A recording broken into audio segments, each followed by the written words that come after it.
तो आज की इस क्लास में हम जानेंगे पूर्णांक यानी कि जिसे अंग्रेजी में कहते हैं इंटीजर। तो क्या होते हैं पूर्णांक? देखिए जो पूर्णांक है इसमें सारे पॉजिटिव नंबर्स और सारे नेगेटिव नंबर्स और साथ में जीरो भी शामिल होते हैं। यानी कि जितने भी सारे धनात्मक संख्या होते हैं, जितने भी सारे ऋणात्मक संख्या होते हैं और जो जीरो भी होता है, ये सब संख्या इसमें शामिल होते हैं। जो हमारा पूर्णांक होता है इसे हम लाइन पर दर्शाते हैं। इस तरह से लाइन बना होता है और इसमें क्या करते हैं हम, इस पूर्णांक जो हमारा होता है इसी को इस लाइन पर दर्शाते हैं। जैसे मान लीजिए क्या है, यहाँ पर जीरो हो गया। मैंने कहा जो हमारा पूर्णांक है इसमें जीरो भी शामिल होता है, तो इस तरह से हमारा जीरो हो गया। तो जो इस साइड में होता है वो हमारा प्लस में होता है, जैसे हमारा वन हो गया जो कि प्लस में होता है। उसके बाद टू हो जाएगा जो कि प्लस में होता है। उसके बाद थ्री होगा जो कि ए भी प्लस में होगा। यानी कि सब के सब क्या होते हैं, प्लस में होते हैं। और ऐसे ही जाता है हमारा क्या, ये अनंत तक जाता है। ठीक है, ये क्या है, अनंत तक जाता है हमारा। ये हो गया। अब देखो जो यानी कि जो जीरो के इस साइड में होते हैं ये हमारे माइनस में होते हैं, जैसे -1, -2, -3, इस तरह से अनंत तक इधर भी रहते हैं। तो एक ये हमारा पूर्णांक है, इसी को क्या कहते हैं, पूर्णांक कहते हैं। यानी कि जो पूर्णांक है ये क्या होता है, इसमें क्या होते हैं, सारे धनात्मक संख्या मौजूद होते हैं, सभी ऋणात्मक संख्या मौजूद होते हैं और साथ में जीरो भी होते हैं। ये दशमलव में नहीं होता है, भिन्न में नहीं होता है, यानी कि एक पूर्ण संख्या होता है। मैंने आपको बता चुका हूं ना कि पूर्ण संख्या क्या होता है और प्राकृतिक संख्या क्या होता है। यानी कि एक पूरा नंबर होता है, ना ही ये दशमलव में होता है और ना ही ये हमारा भिन्न में होता है। तो इस तरह से हमारा क्या बन गया, ये पूर्णांक हो गया। पूर्णांक यानी कि पूर्णांक का मतलब समझ चुके होंगे। पूर्णांक क्या होता है, पूर्णांक ऐसे संख्या होते हैं जिसमें कि दशमलव भिन्न नहीं होते हैं, लेकिन इसमें धनात्मक, ऋणात्मक और जीरो शामिल हो सकते हैं। यानी कि इसमें क्या होते हैं, पॉजिटिव नंबर्स, नेगेटिव नंबर्स और जीरो, ये तीनों शामिल होते हैं। तो इस तरह से हमारा बन गया। मैं आपसे पूछूं जो हमारा ए है, दो लिखा हुआ -2, ये क्या है, ये हमारा पूर्णांक है। इसे आप कह सकते हैं पूर्णांक। जो हमारा जीरो है ये ना ही प्लस होता है ना ही माइनस होता है।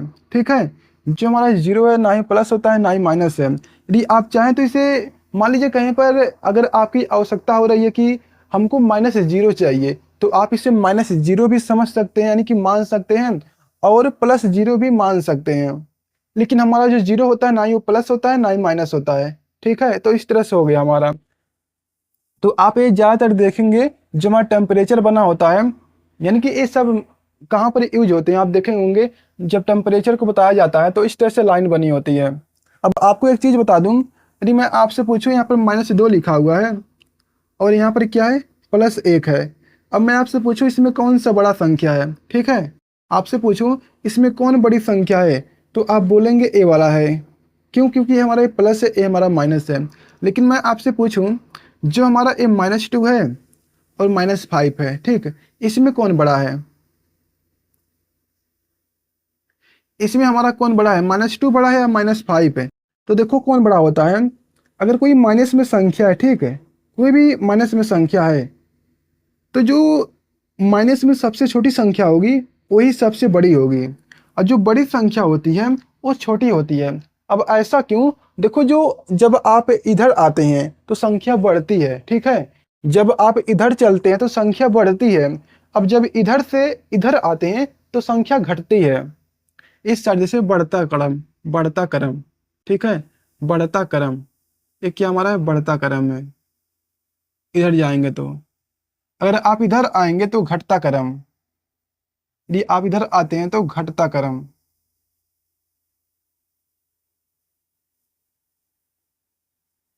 तो इस तरह से हो गया। यानी कि यदि आप इधर आते हैं, इधर आने का मतलब है कि यदि आप इसको लेते हैं और इसको लेते हैं तो ये छोटा होगा और ये बड़ा होगा। ठीक है, यदि आप -20 को लेते हैं और -10 को लेते हैं तो हमारा ये क्या होगा, ये बड़ा होगा। क्यों बड़ा होगा? क्योंकि आप देखेंगे जो -10 होगा वो पहले आएगा, जो -20 है वो बाद में आएगा। इसलिए क्या हो जाएगा हमारा, इस तरह से। यानी कहने का मतलब है कि कोई भी माइनस में संख्या है तो जो माइनस की संख्या बड़ी में होगी वो छोटी में होती है, और जो छोटी में होती है वो बड़ी में होती है। और जब प्लस का होता है तो बड़ा होता ही है और छोटा वाला छोटा ही होता है। तो इस तरह से हमारा हो गया। तो पूर्णांक का मतलब समझ चुके होंगे, पूर्णांक क्या होता है। आप सोचिए पूर्णांक क्या होता है। देखिए पूर्णांक एक ऐसी संख्या होती है जिसमें सारे धनात्मक संख्या मौजूद होते हैं, जिसमें क्या होते हैं यानी कि सारे धनात्मक संख्या मौजूद होते हैं और सभी ऋणात्मक संख्या मौजूद होते हैं, यानी कि सभी पॉजिटिव नंबर से मौजूद होते हैं और सभी नेगेटिव नंबर मौजूद यानी कि मौजूद होते हैं और इसमें जीरो भी होता है, तो क्या बन जाता है हमारा, वो पूर्णांक बन जाता है। तो उससे क्या कहते हैं, पूर्णांक कहते हैं।